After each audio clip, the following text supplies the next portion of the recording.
Hello, in this video I'm gonna show you how to fix the Joy-Con drift on Nintendo Switch 2.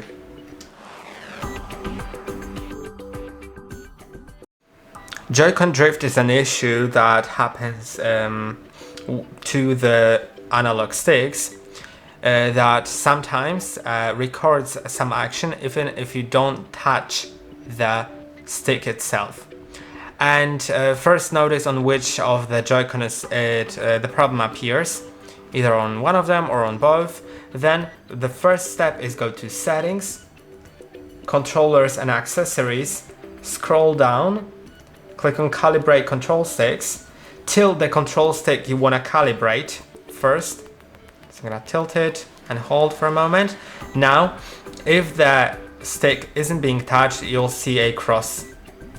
If it's being touched, then it appears as a dot, and when it reaches the fully tilt, then the outer circle will light up. And if that's true, then that thing should be correct. If not, then try clicking on X, then click on A, and now start moving the stick up. You can see, sort of weird. Had that problem a moment ago. Move it all the way to the side and release, then all the way here and release, now all the way here and release, and then all the way up and release. Now turn the control stick around in 2 to 3 full circles and click on OK. Now see if it's working. If not, then we're gonna try the other step. By the way, you can also click on back and tilt the left control stick to calibrate that, but I'm gonna go back.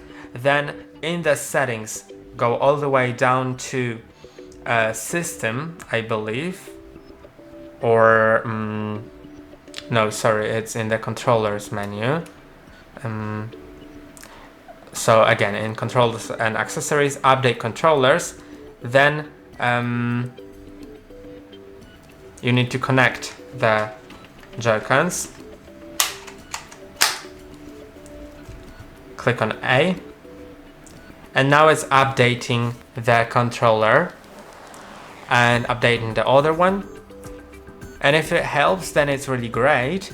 If it still doesn't, then try getting compressed air to clean your controllers. And to do it, I'm gonna turn the controller off by pressing on this button. Now, if there's no light, then it's great. And you can see right here, if you tilt the stick, you'll see you should clean it here with compressed air. Just spray it into everywhere. Try doing it at an angle so it doesn't really go inside. Instead, it goes like that. The air flows in between, not inside of the Joy-Con. And if this didn't help, then try restarting the console. So let's press and hold on the power button, click on power options, restart, and after that, if it still doesn't help, then the only way, I believe, is to actually give it to a technician that will service it for you. And that's basically it. I hope the video is helpful. Don't forget to like and subscribe, and see you in the next one.